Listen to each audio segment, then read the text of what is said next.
In this video we're going to share with you how we use our asymmetric spinnaker from the hoist right through to the drop, and some of the tips and tricks that we've used to make it easier. We've been sailing around the world for 4.5 years now, and our asymmetric spinnaker is our favourite sail. But many cruisers find sailing with a spinnaker so much of a challenge that they don't use it, which we think is a real shame. So we thought we'd share some of the tips and tricks that we've learned to make using this sail much easier and more effective. We have been racing dinghies and yachts for over 25 years, but we have now converted to being cruising sailors on Florence, our Oyster Heritage 37. We hope that this video will inspire more cruising sailors to start using their asymmetric spinnaker and to use it more effectively in a wider range of wind angles. Love it! We'll start with the hoist. The first tip is to bear away to a wind angle of about 160 degrees and let the mainsail all the way out before putting the spinnaker up. This reduces the apparent wind and means that when we hoist the spinnaker, it will go up into the wind shadow created by the mainsail, so the wind cannot pull it out of our grasp. So we've got 3 lines that control the spinnaker. We've got the halyard that pulls it up, and then we've got the tack line which pulls the tack of the spinnaker down to the bow, which we just clip on. So our tack line just leads to the front of the boat, and we've got a block right on the front of the boat on the bow roller there that it goes through, and then it comes through and we just tie it off around the Samson post here. And then we've got the clew of the spinnaker which we tie onto the sheet, and the sheet runs all the way back to the back of the boat where we control it on a winch in the cockpit. And we actually attach this by just tying a bowline, because the clew of the spinnaker can flap around a bit and we don't want any extra lumps of metal on there that are going to flap around and hit things. Rolly Tasker sails handily come with the corners labelled, so you don't have the embarrassment of accidentally flying your spinnaker back to front. And we find it's a really good idea to tie the 2 corners on before you get the rest of the spinnaker out of the bag, just in case something goes wrong and it goes over the side. At least then it's attached. For the hoist, one of us feeds the spinnaker out while the other pulls on the halyard. Communication helps, and the person feeding the sail out can tell the hoister how far there is to go and when the spinnaker reaches the top of the mast.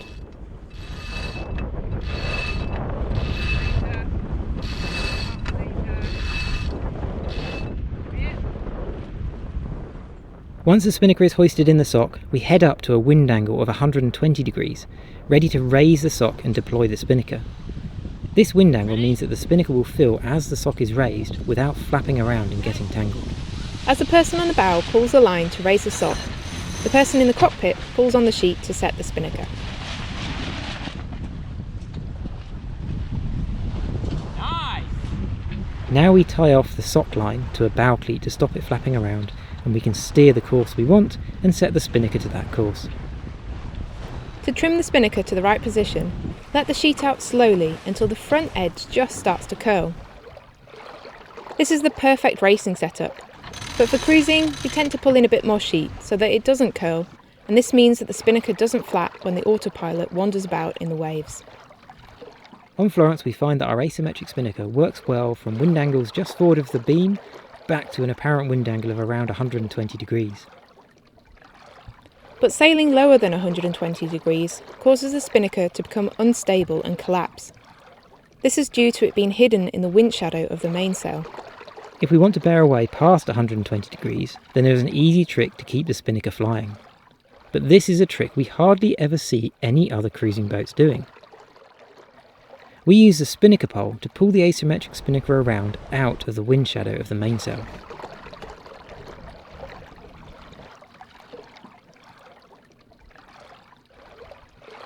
So this is how we set up our spinnaker pole for use with our asymmetric spinnaker.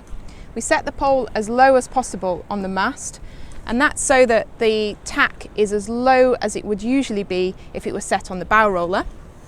And then we have 3 lines that control the pole and keep it very stable. So we have a new rope which we've attached here called the guy, which runs through the jaws of the spinnaker pole and attaches to the tack line here. We run the guy back to a block about halfway down the boat, and then to another block at the same place as the spinnaker sheet, which we then run into a winch. And then this is the pole up, which attaches to the end of the spinnaker pole, and between those 3 lines it keeps the spinnaker pole nice and steady. We actually mark our spinnaker pole uphole so that we always get the pole horizontal when we first put it up, but our mark's worn off, so this is a good opportunity to redo it. We put the spinnaker pole out after we have already got the spinnaker flying on the bow. To transfer the spinnaker from the bow onto the spinnaker pole, one of us eases the tack line out, whilst the other winds in the guy so that the tack of the spinnaker moves smoothly from the bow to the spinnaker pole.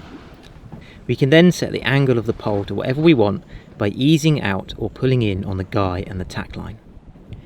Flying the tack of the spinnaker from the spinnaker pole in this way allows us to get down to around 155-degree wind angle. If we want to sail lower than that, then we would take the spinnaker down and pull out the clew of the genoa instead, to run goose wind. Sometimes when using the spinnaker on the pole like this, in light winds, the waves rocking the boat can make the spinnaker unstable, so we add a tweaker line to the sheet.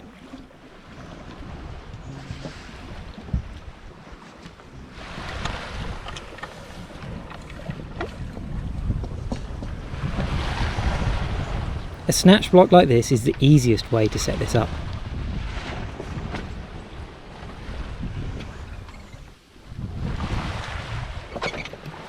The tweaker pulls down on the sheet at a point further forward on the boat, pulling down on the back edge of the spinnaker and allowing us more control of its shape.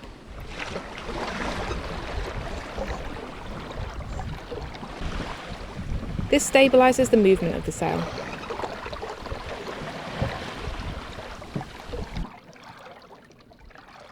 The spinnaker drop is where it often goes wrong for people. The spinnaker is the biggest sail on the boat, and because it's only attached by 3 corners rather than all the way along one edge like the other sails on the boat, it can create a very big mess very quickly. But there are some tips that will make the drop simple and straightforward. The first tip is to keep a really good look on the horizon for any black clouds or squalls that might be approaching, and take the spinnaker down early so they don't cause a problem. On Florence we have a couple of limits which we stick to. We only put the spinnaker up if we have less than 15 knots apparent wind, and we always try to take it down before the apparent wind reaches 20 knots. That said, we have been caught out in the past, and once we got caught out in 25 plus knots of wind in pitch blackness, and we were surfing down waves at 9 knots, and then we had to go up on the bow and take the spinnaker down. Now that's pretty tricky conditions. We got caught out, it was my fault, I should have called it a bit earlier, but what we're going to share with you now, the process makes even getting the spinnaker down in those conditions simple and easy. If we are sailing with the spinnaker on the pole, then we steer to an angle of 120 and transfer the tack of the spinnaker back to the bow by doing the reverse of the process to put it onto the pole. Then, to make the drop simple and easy, we follow these key steps.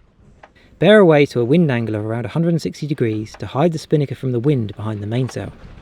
By hiding the spinnaker behind the main and letting the sheet off completely, there should be no air in the spinnaker, making the person on the bow's job easier to pull down on the sock.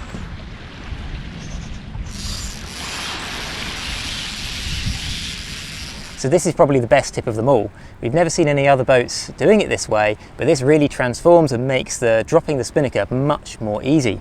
So instead of this line, which is the one that comes down from the sock on the spinnaker flapping around in the breeze, and when you're pulling down on it, if the spinnaker gets a big gust, it can try and pull you off the foredeck.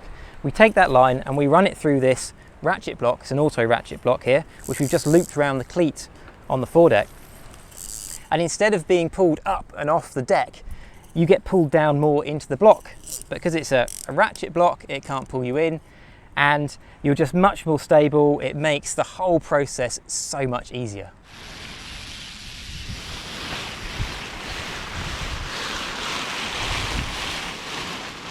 Once the spinnaker is safely in the sock, we use good communication to gradually ease the halyard down as the person on the bow pulls the spinnaker onto the deck.